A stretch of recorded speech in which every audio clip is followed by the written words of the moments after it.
So why did you decide to start the group? Well, I didn't decide to start the group. I think that's a misnomer that most folks have. I didn't sit down one day and say, I'm going to form this organization.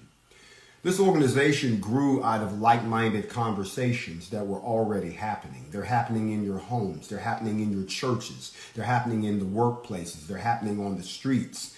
And these conversations, of course, are had by everyone. But when they start to be had by your veterans, when they're had by people who are registered voters, legal gun owners, homeowners, people who've actually bought into the social system fabric, who now begin to see a problem, those conversations begin to metamorphosize into a desire for someone to do something, someone to respond in kind to what we began to perceive was a nonstop occurrence of grievances, human rights violations against people of color in this country.